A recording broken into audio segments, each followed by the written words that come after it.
Hola, ¿cómo están? Qué gusto saludarles. Estamos arrancando Conversando la Noche. Hoy tendremos a alguien que ha hecho una carrera importante en la música y fue factor decisivo en el desarrollo del rock nacional, pero también ha desarrollado toda una carrera como docente hasta tal punto que ejerce esa profesión en Inglaterra hace ya 20 años.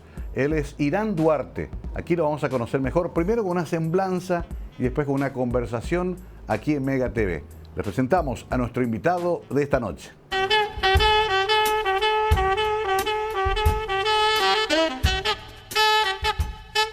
Irán Duarte Fiore nació en Asunción en 1964.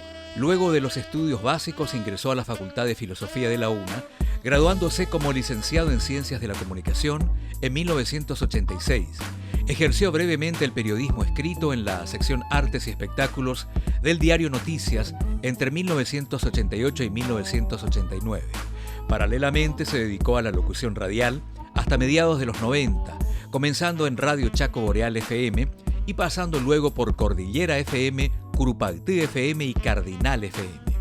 En otro ámbito profesional comenzó a dedicarse a la docencia del idioma inglés en el CCPA, cursando luego el profesorado en idioma inglés, graduándose como el mejor de su promoción en el año 2002. En abril del 2003 se muda a Londres, Inglaterra, donde comienza a ejercer la carrera de docente del idioma inglés. Se especializa en dicha área con 2 carreras en la Universidad de Greenwich, graduándose en el 2007 y el 2009, año en el cual adquiere la nacionalidad británica. Actualmente ejerce la docencia a tiempo completo en 2 establecimientos de estudios terciarios para adultos en la ciudad de Londres. En lo musical, funda la banda de rock Metal Urbano en enero de 1985. Con el tiempo, la banda se convirtió en parte del trío fundamental del heavy metal en Paraguay, junto con Rawhide y Nash. Metal Urbano se disuelve voluntariamente en diciembre de 1991, para luego reagruparse para 2 conciertos celebratorios en 2010 y 2015. Paralelamente formó parte de otras agrupaciones musicales hasta principios de los años 2000. Primero, luego de la separación de Metal Urbano, formó la banda Rey Marioneta, de corta vida. Luego se une a la agrupación de música brasilera Macunaíma en 1991 hasta su disolución en 1995. Luego se acopla a la banda de heavy metal Steel Rose entre 1994 y 1998, con quienes grabó el CD Humanimal, lanzado en 1997. Los 2 últimos proyectos musicales en los cuales tomó participación fueron la banda Ultimatum, con quienes grabó un demo de 4 temas en el 2000, y la banda de soporte de la cantante Cecilia Enríquez en sus comienzos musicales entre el 2001 y el 2002.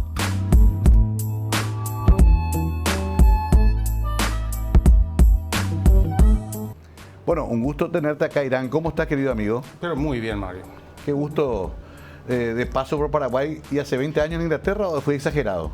21. 21 años. Estás ahí en la mitad de tu vida prácticamente.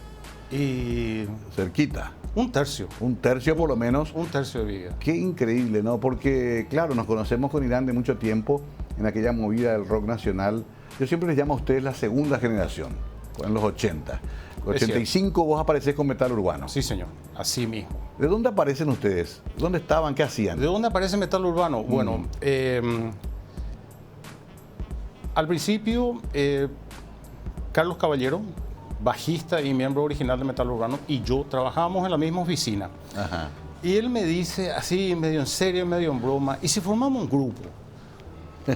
Y dale, le digo, oye, ninguno de los 2 sabía mucho de música. Bueno, qué sé yo. Pero él siempre fue un tipo creativo, siempre con entusiasmo. Y yo terminé prendiéndome. Sí. Y comenzamos prácticamente de cero. Y aprendimos por el camino. Y ya la idea se materializó definitivamente en enero de 1985, que es lo que yo tomo como fecha de nacimiento de Metal Urbano. Sí. Encontramos el tercer integrante y comenzamos a ensayar. Y de ensayos salieron esbozos de temas que después fueron tomando una forma más concreta cuando entró mi hermana mi hermana Delia, que es la que sí tenía estudios musicales. Y ahí comenzamos a andar, lento pero seguro. Qué increíble, ¿no? Porque después comienza a generarse un movimiento muy grande que deriva justamente acá en el patio que está acá, a metro de este estudio, cuando llega el Festival de la Década, 1986. 1986. Ahí ya estaba consolidada la banda. Ya, definitivamente consolidada la banda. Ya habíamos tocado en unas cuantas ocasiones en vivo. ¿Ya tenían temas propios? Sí, es que desde el principio nos metimos con temas propios. ¿No hacían covers ustedes? No, nunca hicimos. Bueno, sí, hicimos una vez, pero ya en una etapa muy posterior. ¿Algún tributo, así, un tema tributo de repente? Paranoid. Claro, de Black Sabbath, claro. que era fácil de tocar. Sí. En fin, sí, un tributo así medio muy cara dura, pero era en parte celebrar la música con la cual habíamos crecido, claro. La música que nos había inspirado. Y salvo eso, el resto eran todos temas propios, porque yo quería escribir en castellano. Claro. ¿Escribías vos los temas? Mayormente. Sí. Pero vos tocabas la batería, sin embargo, y cantabas también. Comencé con la batería. Sí, siempre canté. Comencé con la batería, Carlos ponía los coros y después hubo un impasse de miembros y quedamos inactivos unos 6 meses. Y ahí yo ya podía tocar la guitarra más o menos aceptablemente. Y en octubre del 88 paso yo a la guitarra y ahí entra Fernando Paredes, el hermano de Emilio. El hermano de Emilio. En la batería, y con esa formación de trío ya comenzamos a sonar más pesados. Sí. Y así terminamos en diciembre del 91. Un viaje maravilloso porque hablamos de una época de muchos descubrimientos, primeras grabaciones en estudios Yodi, ¿te acordás? Sí, así mismo. Y una movida donde aparece Rawhide, Nash, otros grupos también pesados para la época. Era como que había renacido el movimiento rock nacional y ustedes llevaban adelante algo que era un sueño, que era tocar temas propios y tocar en vivo en muchos lugares. ¿Cómo lo recibía la gente? ¿No eran medio raros? Sí, al principio, pero no. Era interesante porque el público era bastante escaso. Heavy metal se escuchaba muy poco. Claro. El público era bastante escaso al principio, pero yo recuerdo que con la primera vez que aparecimos con Metal Urbano como trío, en noviembre de 1988, en un concierto en el Club Ciudad Nueva. Ese concierto es memorable, terminó en un incendio. Bueno, yo recuerdo que había como 400 personas en el club y eso era inusitado. Era, claro, mucho. Ya era bastante. Y recuerdo también que nosotros, los músicos, también éramos público. Claro. Bueno, ¿quién comienza esto? ¿Quién comienza? Ustedes. Ah, bueno, genial. Entonces nos bajamos nosotros y escuchamos. ¿Verdad? ¿Quién sigue? Bueno, dale, nosotros, vamos. El resto entre el público. Sí, así. Qué bueno. Era, mirándolo en retrospectiva, era divertido. Claro. En ese momento no era tan divertido porque era difícil, era a puro pulmón. Sí.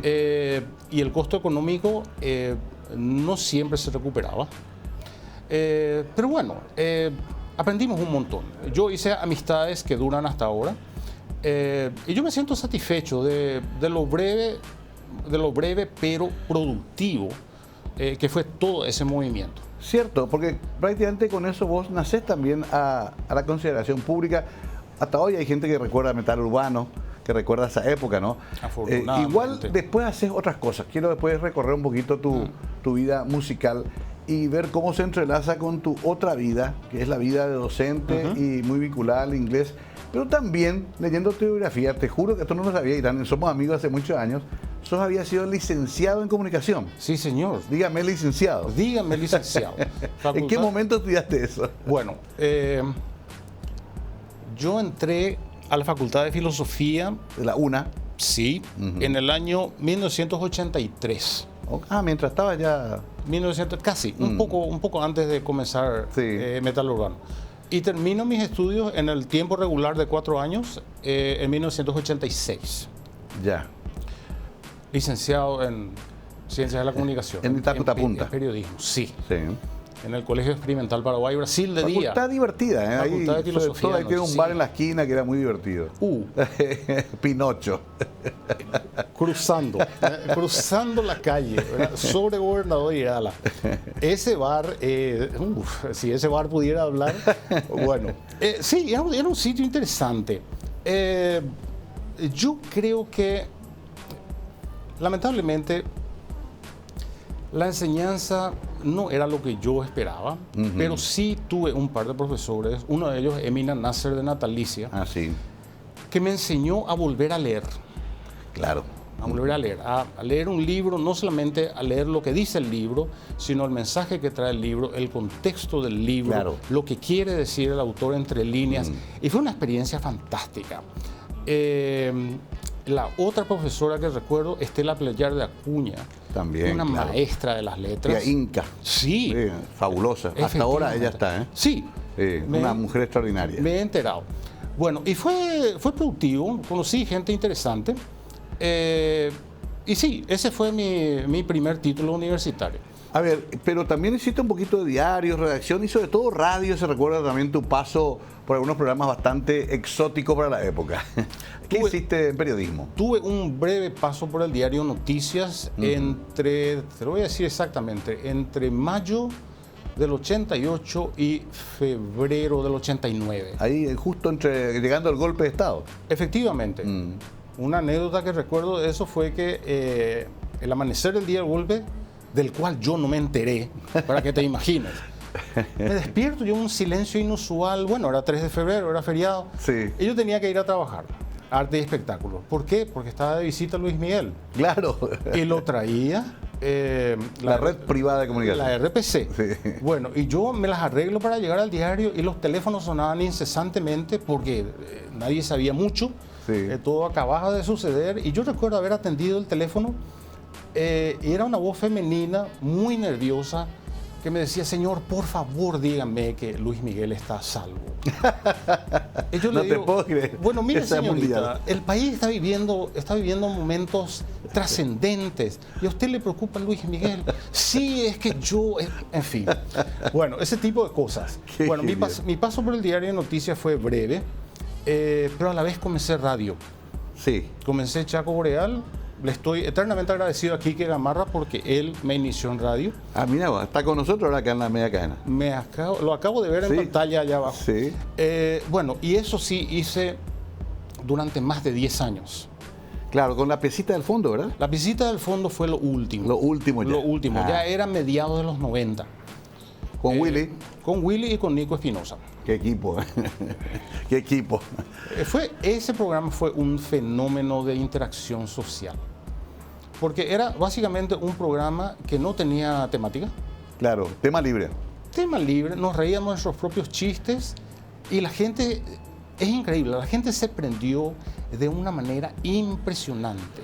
Las llamadas, las cartas, en fin. Y fue un fenómeno que lamentablemente duró poco, pero fue divertidísimo. Eso sí, la música era excelente. Claro, ahí tengo que hacer un punto, porque vamos a ir contando por capítulo esta historia, pero se dan cuenta que vinimos con el Irán Duarte metalero, después nos fuimos al Irán Duarte licenciado en comunicación, más tarde a el hombre de medios de comunicación, y enseguida vamos a ir pasando a este Irán Duarte que decide ir a Europa prácticamente a comenzar una nueva vida, algo que no es fácil hacerlo, y con su familia además. Vamos a hablar todavía mucho con Irán Duarte, hoy invitado especial aquí, Conversando la Noche.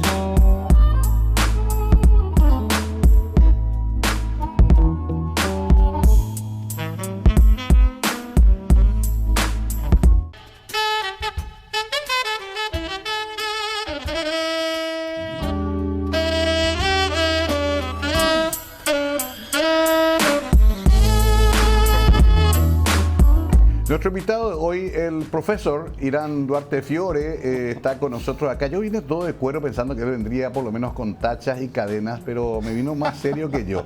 Pero está bien, es un homenaje en todo caso a aquellas épocas. Vine de negro. De negro, eso ya es un requisito. Por supuesto. Yo me acuerdo, ustedes, Rawhide también, ellos usaban más ropa metálica, digamos. Cuero y tachas. Cuero y tachas. Sí. Nunca me olvido que Rawhide en el 86, aquí en el patio de la radio, consiguió un caballo, un burro, algo, y entró el cantante con una guadaña, simbolizando la muerte. No te acordarás. Eran locuras que hacían los muchachos. ¿No fue Corrosión? No, Corrosión ya vino después. Corrosión fue un poquito después. Rawhide era el primero que se animó a hacer esas cosas. Y bueno, después Corrosión, que fue un grupo histórico, Batallón. Es curioso cómo el metal consolidó su propia legión de seguidores, su propia estructura para conciertos. Muchos años se autogestionó el metal, inclusive sin mucha difusión en las radios. Y era la única manera, Mario, porque a nosotros nadie nos daba bolilla. Claro. Yo por lo menos tenía pelo corto, siempre lo tuve, pero vos lo mirabas a Emilio Paredes, claro, o a Jerry Groven, o Felipe Vallejos, o a Felipe, o a Santiago Bernal, y todos pelilargos, y cosas que no significa absolutamente nada. Porque todos son excelentes seres humanos. Pero no había ese auspicio. No, claro, que daba miedo. Era el pelo largo, rock, ropa de cuero, era drogadito para comenzarlo. Y conste que el metal era bastante buenito, muchos tomaban hasta leche. Me acuerdo de este amigo Méndez. Ramón Méndez. Ramón Méndez, tremendo guitarrista. Ramón Méndez, una figura histórica. Raymond Méndez. Sí. Fui a escuchar su primer ensayo ahí detrás del Club Guaraní, en un garage, que debe ser su casa, ¿verdad? Sí. Y me impresionó Nash. Ahí vivía Ramón. Y bueno, era así, ¿verdad? Después vino Funeral, los nombres también eran difíciles, ¿verdad? Metal Urbano, sin embargo, logró hacer también algunas baladas, que eran un poquito más pasable en radio, por ejemplo. Hubo un par de cosas lentas, pero siempre más o menos dentro de la línea de rock que nos gustaba hacer. Y sí, se intentó. Era difícil. Yo creo que en una ocasión, un concierto que hicimos en Planta 1 de Coca-Cola sobre la calle España, creo que esa fue la única vez que todos pusimos dinero para hacer el concierto y todos ganamos dinero. Una oportunidad. Una. Lo más curioso de tu caso es que después te encontramos en Macunaíma. Sí. Otra cosa, así como Emilio toca ahora flamenco, Sí.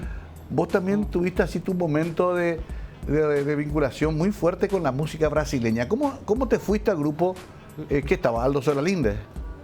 No, Aldo Solalinde ya no estaba. Había salido. Y hasta donde recuerdo... Wittenfeld estaba. José Wittenfeld. Sí.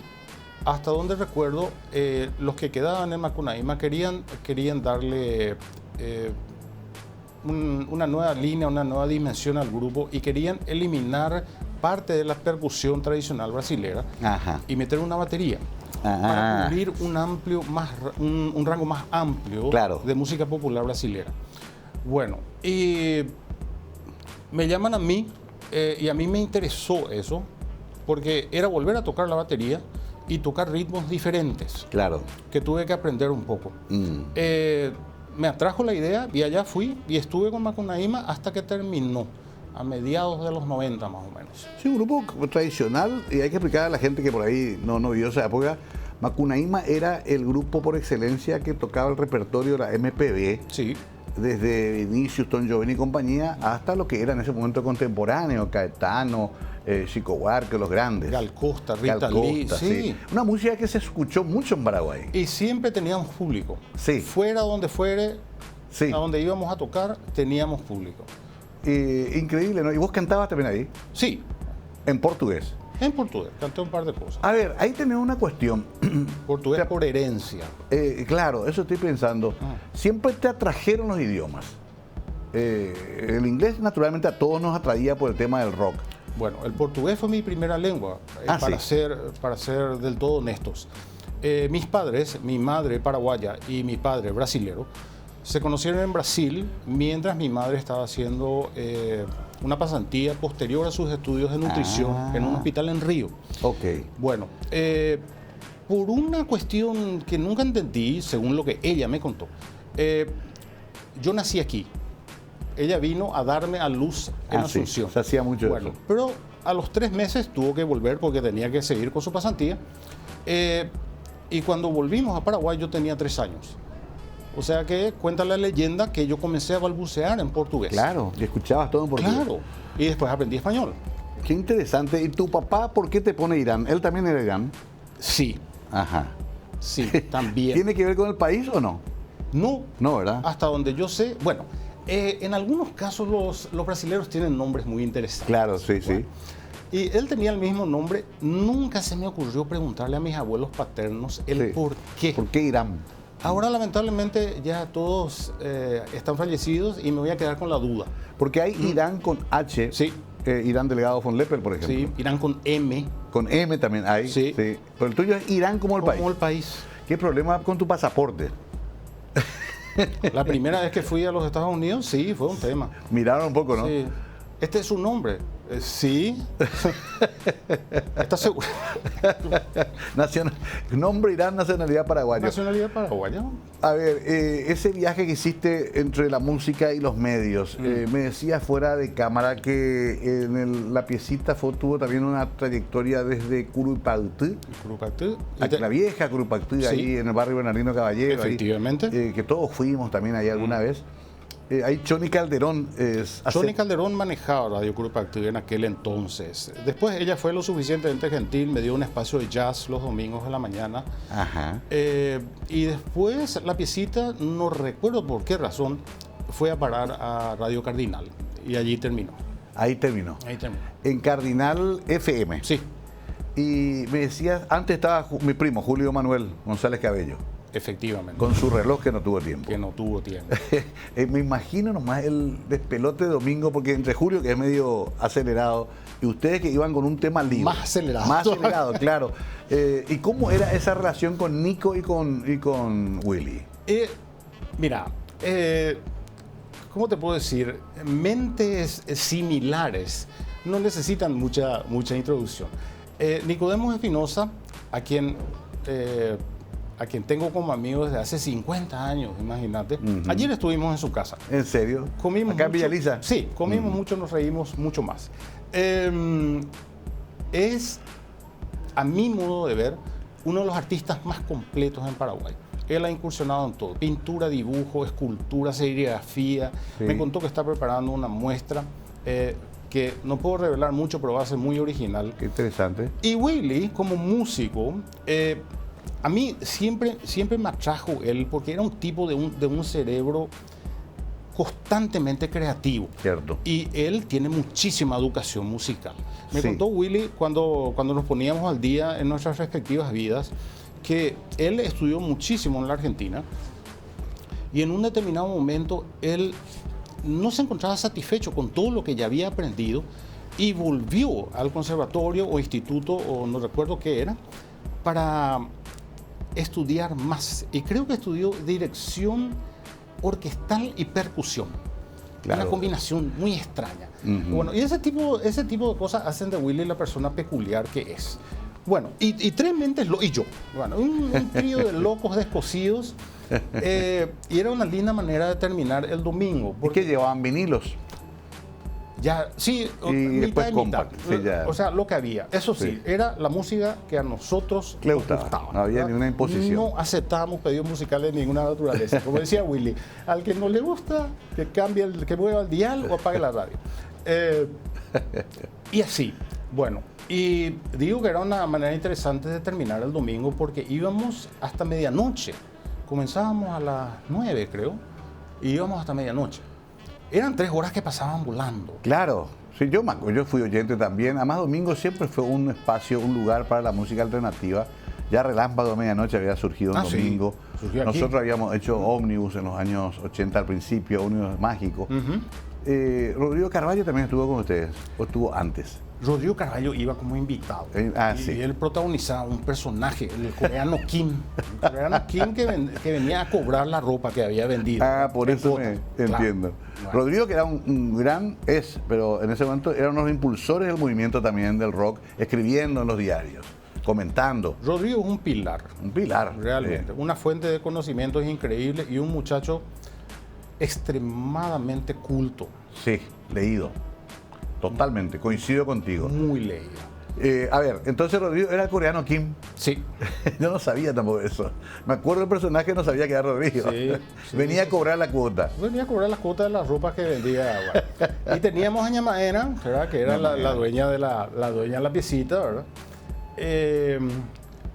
Y al ruso Vladimir Petrovich Soplanuk, que era Willy. Era Willy. Era Willy. Y Ñamaena le salía a Nico naturalmente. Bueno, y que mucho nos habremos divertido. Sí, yo te digo, permanece en el recuerdo, por eso toqué otra vez el tema de la piecita. Ahora sí, a la vuelta de la pausa vamos a hablar un poquito de ese gran país que es el Reino Unido, Gran Bretaña, donde vive, donde reside. Ya sos medio ciudadano, ¿verdad? Ya sos ciudadano de nada más y nada menos que Londres. Borges decía el laberinto, una ciudad fantástica. A la vuelta hablamos un poco de esa etapa de la vida de Irán Duarte.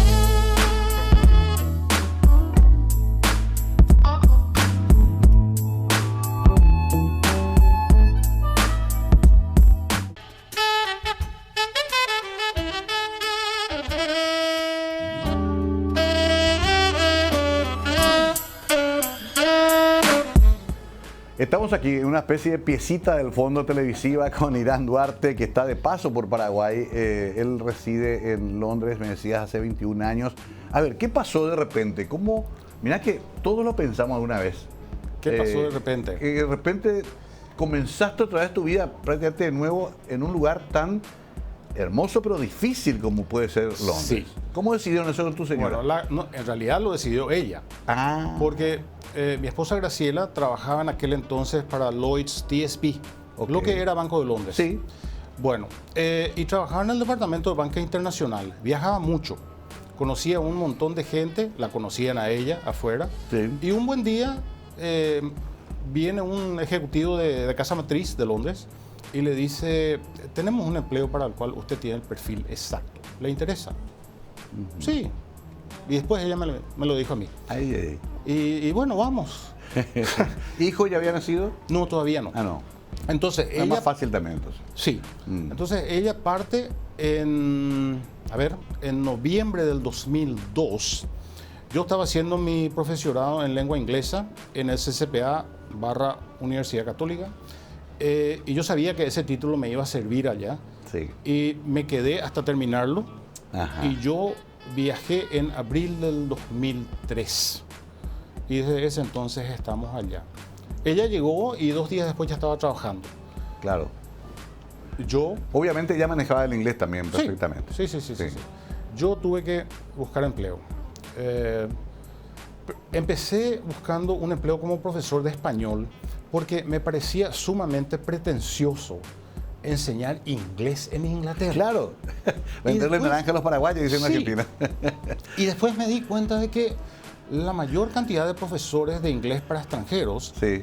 son extranjeros, ellos mismos. Ellos mismos. Porque sí. nosotros aprendemos el inglés de otra manera, Ok. con más énfasis en gramática y cosas por el estilo.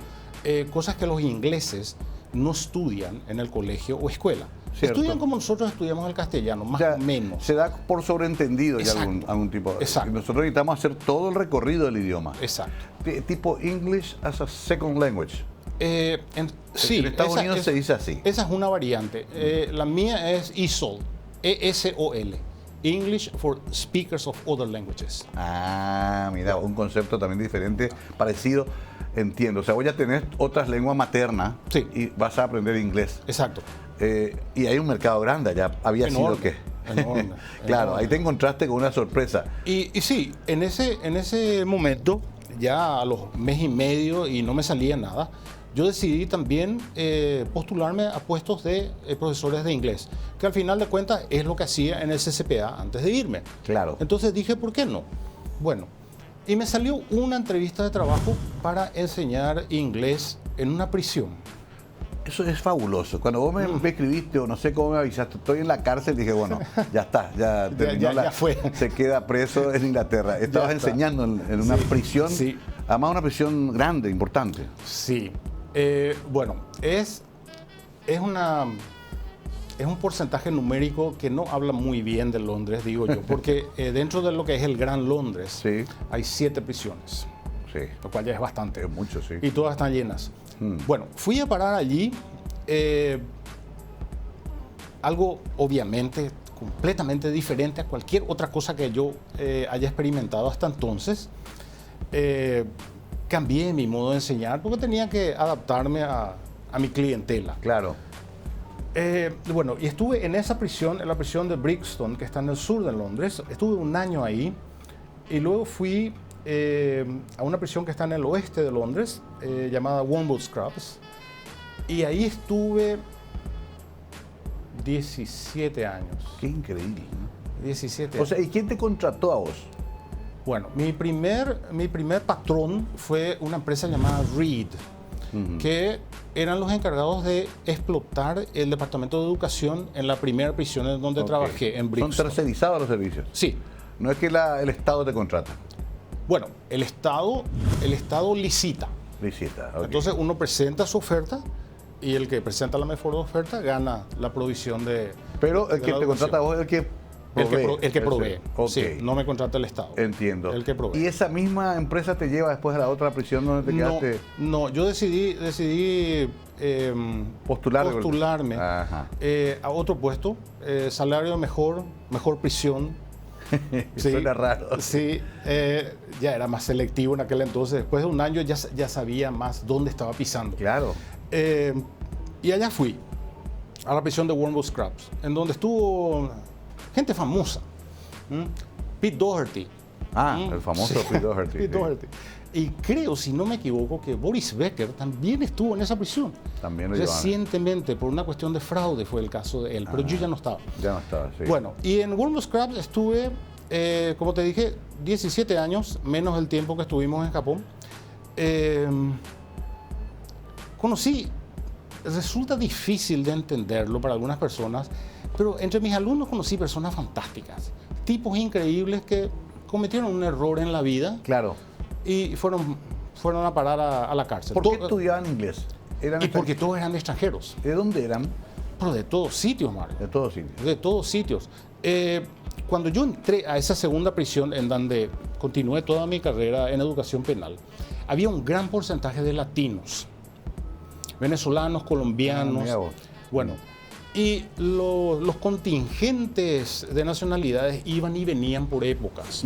Se fueron los latinos y después comenzaron a venir los polacos. Porque en aquel entonces Polonia entró al Reino Unido, entró a la Unión Europea. Correcto, entonces podían pasar. Exacto, claro. Entonces ya la frontera era libre, con pasaporte polaco, venían, muchos conseguían trabajo, otros no, caían en malas compañías, crimen pequeño, iban a parar presos.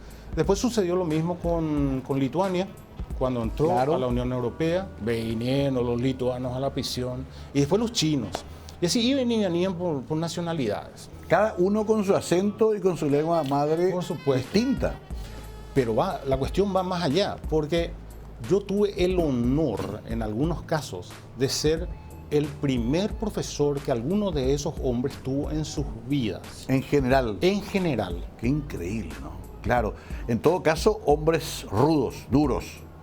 Sí y no. Sí y no. Porque, como te dije, a mi modo de ver, en la prisión había dos tipos de hombres. Uno, los criminales de verdad, Sí. los reincidentes, los que entraban, salían, volvían a entrar, volvían a salir, etc.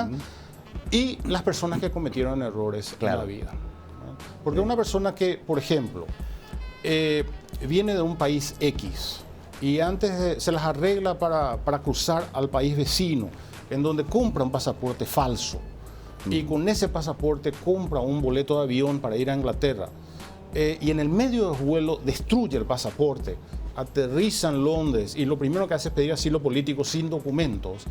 Eso es un error. Yo lo considero un error, no lo Sí. considero un crimen.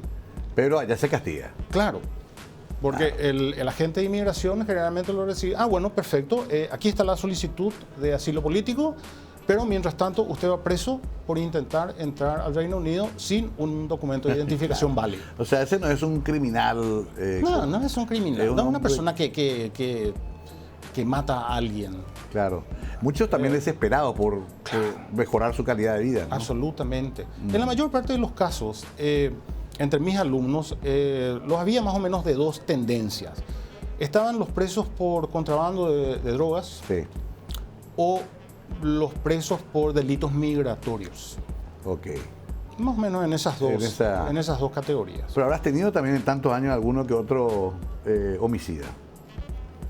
Sí, tuve uno, lo recuerdo. Según él, mató a la víctima por accidente. Es una anécdota. Claro. El tipo estaba preso porque tuvo un problema con un vecino. Y un determinado día esperó a que el vecino fuera a trabajar y le incendió la casa. ¿Era de origen qué? Era indio. Indio, sí. Le incendió la casa. Y el tipo admitía eso. Pero él no sabía que el vecino tenía un huésped. El huésped estaba durmiendo. Y lo Murió liquidó. en el incendio. Entiendo. Y él se declaraba culpable del incendio. Sí, su señoría, yo fui. Pero yo no sabía que había una persona adentro. ¿Y cómo probar eso? Claro. Estuvo un tiempo increíblemente Claro, largo. me imagino. Sin que el caso se resolviera. Qué increíble. ¿A vos te pasaban los datos de tus alumnos o vos ibas hablando con ellos? ¿Algunos se confesaban? Bueno, yo podía enterarme si quería. Podía acceder al sistema informático de la prisión y enterarme. Pero en general no preguntaba. No preguntaba mucho. No. En el aula ellos no están esposados ni nada, están todos normal. No. Una sala de clases Una normal en un pabellón educativo con 11 aulas. Y vos te vas todos los días, ahí tenés que hacer todo el paso por, viste que en las películas se ve que hay una serie de cerrojos. Efectivamente. Hacías todo el proceso. Iba todos los días allí, había una antesala llena de casilleros, ahí yo dejaba mi teléfono celular, una que otra pertenencia, y entraba solamente con mi pase a la cárcel. ¿Te acompañan guardia? No. No, te vayas solito. No, porque yo tenía acceso a llaves. ¿Solito vos? Sí. ¿No tenías miedo que te tomen el rehén? ¿No ocurrió? Sí, ocurría, pero eran casos muy breves. Muy breve. Pero aparte de eso, toda persona, agencias de terceros, Sí. o sea, como por ejemplo los que explotaban el Departamento de Educación, agencias como esa había varias en la cárcel. Claro. Y todo funcionario penal, ya sea del servicio penal de Su Majestad o de una agencia tercera, Claro. recibe un entrenamiento para manejarse con un juego de llaves. Entiendo. Y aprende qué es lo que tiene que hacer y qué es lo que no tiene que hacer. A cargo de ellos está esa seguridad, digamos, de él. Bueno, el hombre que estuvo 17 años en una cárcel puede ser un título para este programa. Irán Duarte Fiore. Ya volvemos con él para seguir conociendo más de esta su vida realmente interesante, sobre todo amena de contar porque es una vida realmente cambiante. Ya volvemos con Irán.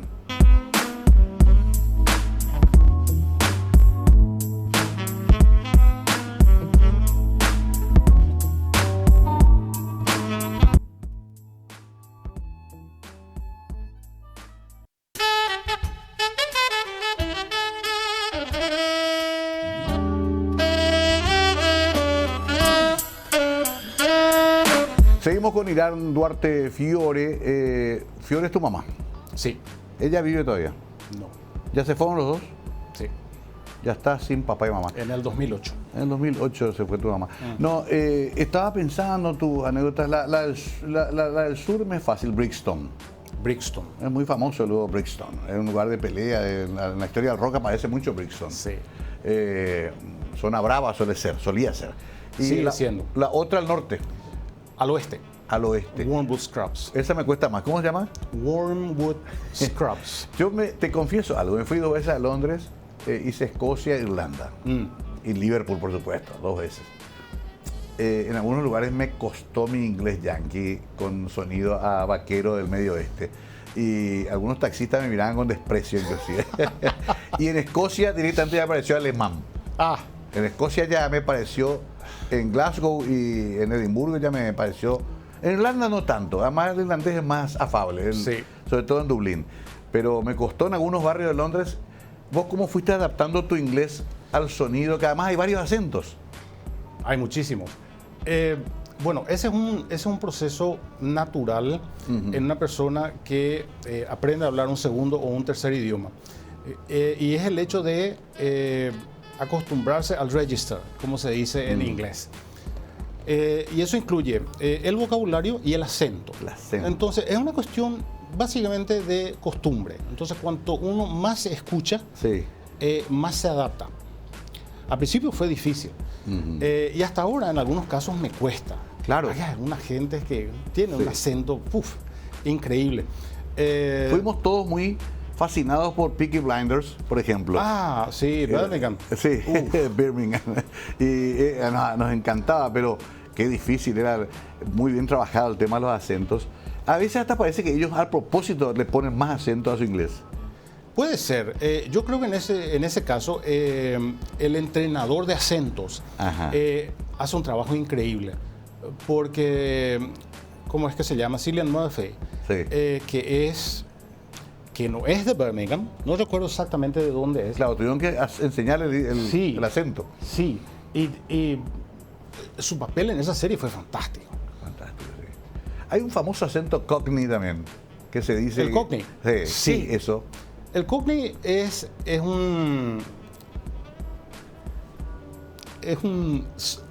slang, un lunfardo. Un lunfardo. Que es del este de Londres. Del este de Londres. Y Entiendo. tiene, en muchos casos, tiene una determinada rima. Yo lamentablemente no conozco mucho de eso. Sí. Pero el slang rítmico en Cockney se utiliza para nombrar determinadas cosas. Es como hablar en código. Ya Es como hablar en entiendo. código. Y solamente la gente que está dentro del Cockney y que entiende eso Claro, puede es comunicarse como que así. estudia castellano toda su vida, se va a Buenos Aires y dice un sodape. Exacto. ¿Qué va a ser un sodape? Exacto. O hay una historia famosa de un yanqui que estudió toda la vida castellano, se fue al mercado 4 y pidió un emparedado. Y le dijeron, vos lo que querés es un sándwich. O sea, es difícil. Claro, cosas así. Pero eso que dijiste, entonces uno va registrando mentalmente los acentos, El oído se acostumbra. el oído. Pero eso es todo el tiempo conversación, todo el tiempo. Tu hijo ya es prácticamente un inglés parlante, nació allá. Mateo nació allá en el 2008. Se educó, al principio, se educó en Japón, porque fuimos a Japón. Eso se me perdió, se fue un tiempo a Japón. Fuimos a Japón por el trabajo de Graciela, más o menos por 2 años. Tokio, Tokio. qué barro, otro laberinto. Tokio. Sí, ese es para otro programa. Ese- Y él fue, porque era muy pequeño, tenía 2 años y medio, fue a una guardería manejada por una señora inglesa. Y estuvo en esa guardería todo el tiempo que nosotros estuvimos en Japón. Y cuando volvimos a Londres, él entró a lo que sería el kindergarten. Y le costó 2 días adaptarse. Y perfecto. Después ya. Perfecto. Sí, él es angloparlante, Ya, claro, después ya hizo toda su educación. ¿Lo mandaste a escuelas públicas o privadas? privada, Privadas, sí. mientras podamos pagar. Claro. Conste que según se dice también la educación pública es muy buena, la salud pública es muy buena, o es un mito eso. Bueno, es un mito y es verdad a la vez. Ajá. Bueno, comencemos por la educación pública. En Inglaterra hay un organismo llamado Oficina para el Estándar Educativo. Sí. Bueno, Ofsted, esa es la sigla, controla a escuelas primarias, secundarias, instituciones de educación terciaria, donde yo enseño ahora, incluso la educación en la cárcel. Sí.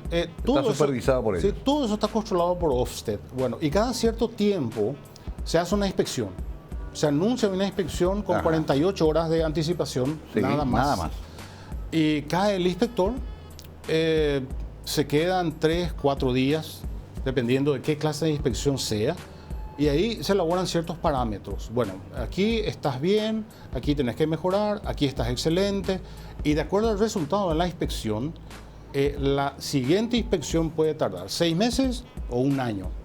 Si la situación no es tan buena, vuelven antes, justamente para controlar que haya un progreso. Bueno, se controla entonces. Se controla. Bueno, y en el área de salud pública, nosotros tenemos nuestro IPS local, que es el Servicio Nacional de Salud.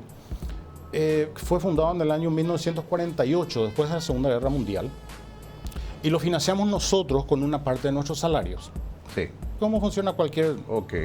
servicio de previsión social? Bueno, yo no me quejo del NHS, porque afortunadamente nunca he tenido problemas, Claro. pero está colapsado. También. Está colapsado por distintos motivos.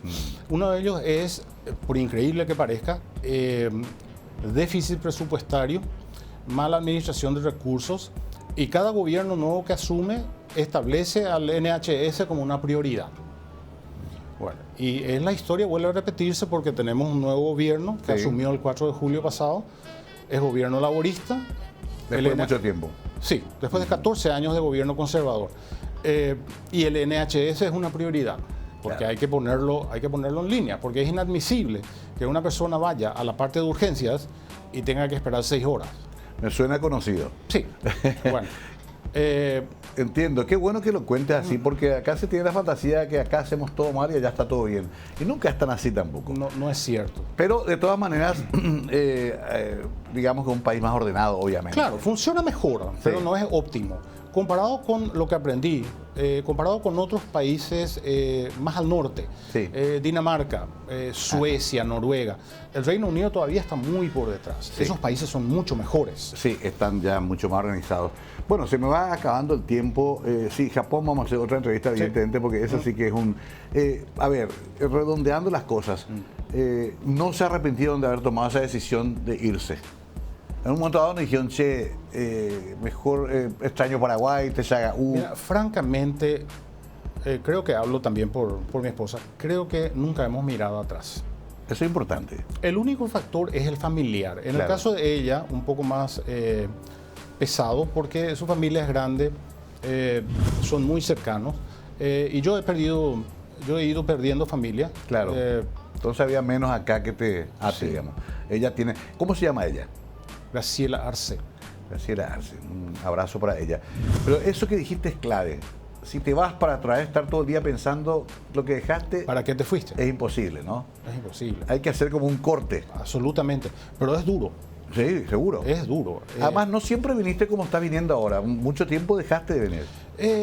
Sí, en un determinado momento mis visitas fueron muy espaciadas. Por ejemplo, la primera vez que vine, después de haberme ido, vine después de casi 2 años. Pero desde que nació Mateo, hemos venido con mayor regularidad. Ya. Por una cuestión familiar. Una cuestión, claro. Bueno, para que él también familiar. sepa que tiene abuelos, que tiene familia, tíos. Y no siempre podemos coincidir en las vacaciones. La última vez, Graciela y Mateo vinieron solos en agosto del año pasado. Y antes de eso, yo estuve aquí con todos ellos en diciembre del 2022. O sea, dicho de otra manera, la última vez que vine fue hace 1 año y medio. Para ir concluyendo, ¿conociste 3 paraguayos privados de libertad? En todos esos años de enseñanza penal, sí. ¿Qué les había pasado? 3. Tráfico de drogas. En los 3 casos. ¿Y qué dijeron? ¿Un paraguayo, el profesor paraguayo encontraron? ¿En Maranita hablaron? ¿Qué te dijeron? No, yo en los 3 casos, yo les noté el acento. Claro. Y me dirigí a ellos directamente en español. ¿Usted es paraguayo? Sí. Sí, yo también. Mire, ¿de dónde es? ¿De Asunción, de Luque, de Fernando? ¿Qué sé yo? No recuerdo. Lo que sí recuerdo es que los vi durante muy breve tiempo en esa prisión, porque la prisión donde yo trabajaba era una prisión de traspaso de personas, de traslados. De traslados. Estaban ahí más o menos hasta que recibían sentencia. Y después eran trasladados a otras prisiones. Pero qué increíble, ¿no? Haber encontrado en 17 años 3 paraguayos. En comparación con otras nacionalidades, un porcentaje ínfimo. Ínfimo, claro, ínfimo. Para entrar también en la conclusión de tu vida personal, ¿nos extrañas la música, tocar? Sé que escuchas todo el día música, sé que vas a conciertos, pero... Sí, extraño la música de alguna manera, pero a la vez me siento tranquilo porque creo que todas las cosas tienen su momento y cuando se produjo ese momento, yo lo aproveché al máximo. Claro. Ahora sería un atrevimiento porque en Londres la competencia es no solamente numerosa, sino increíblemente fuerte. Claro, de altísimo nivel. Claro, entonces yo con mi nivel ponerme a tocar música en Inglaterra sería un contrasentido. Entonces prefiero seguir de público. Bueno, se nos va acabando el tiempo, querido Irán. Disfruté mucho de esta charla. Nos debíamos esta Igualmente, charla. Sí. Bueno, tuvo que ser frente a cámaras. Ya hablaremos con amigos también en algún lugar más privado, pero era importante que mucha gente conozca tu historia porque no todos saben que fuiste protagonista de aquel movimiento del rock nacional, que hiciste medio de comunicación y que después tomaste este camino tan interesante de la docencia. De la docencia, ¿no? toda una vocación también, ¿eh? Que te esperó ahí, por lo visto, agazapada en nada más y nada menos que el Londres. Comenzó aquí, pero yo creo que su momento lo encontró allá. ¿Volverías a Paraguay o ya vas a ser un londinense hasta el final? Pregunta final. No sé, pero como están las cosas, creo que voy a terminar allá. No más palabras, señor juez. Estoy totalmente de acuerdo. Haría lo mismo si estuviera en tu lugar. Querido Irán, gracias por venir. Al contrario, gracias a vos por la invitación. La historia personal de Irán Duarte nos cruza también a todos porque formamos parte de algunos pasajes de esa historia. Cuando soñábamos con un movimiento rock nacional, cuando soñábamos con un país distinto, de hecho iba cayendo la dictadura y comenzaba la etapa democrática. De esa misma época, de esos mismos escenarios proviene Irán Duarte Fiore, por eso lo invitamos. Espero que hayan disfrutado esta charla. Siempre nos encontramos acá en Mega TV, 22 horas de martes a viernes, conversando la noche. Gracias, buenas noches.